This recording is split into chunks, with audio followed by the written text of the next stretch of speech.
ঠাকুরমা স্বামীজি রাতুল চরণে শতকোটি প্রণাম জানিয়ে স্বামী গোকুলানন্দের লেখা মানসিক চাপ জয় করার উপায় পড়ব।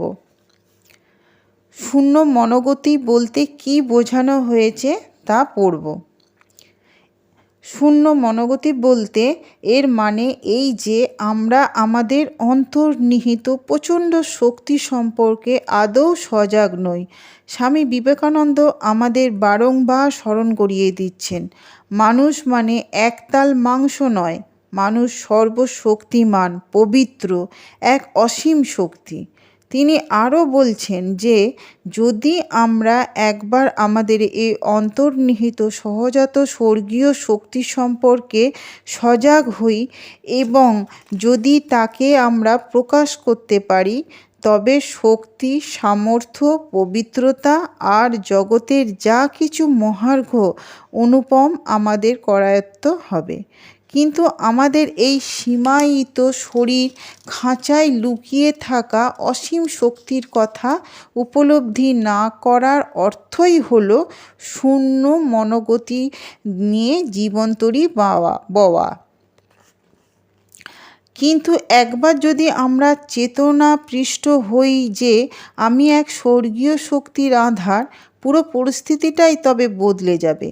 অনেকেই বলেন আমি প্রায় খুব রেগে যাই আর নানান মানসিক সংক্ষুব্ধতা আমাকে গ্রাস করে ফেলে। পরে কিন্তু আমি বেশ বুঝতে পারি যে আমি কাজটা ঠিক করিনি। মেজাজ হারিয়ে ফেলা প্রত্যেক ব্যক্তি পরে তাঁর রাগ প্রকাশের জন্য দুঃখ করে বলেন, সত্যি ওরকম বিশ্রী আচরণ করা আমার মোটেই শোভন হয়নি। আমি নিজেকে সামলাতেই পারলাম না, নিজের ওপর নিয়ন্ত্রণ হারিয়ে ফেলেই আমি এমন বিশ্রী কাণ্ডটা ঘটালাম, দয়া করে আমাকে ক্ষমা করুন।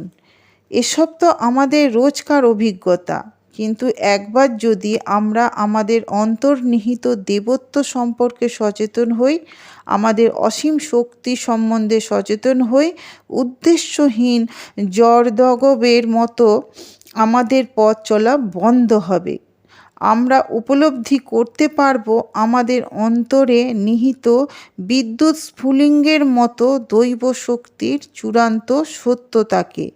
আমাদের প্রাচীন প্রাজ্ঞ ঋষিরা বলেছেন, আমাদের ভিতরে অসীম শক্তি রয়েছে যা আমাদের মুক্তির পথ দেখাবে।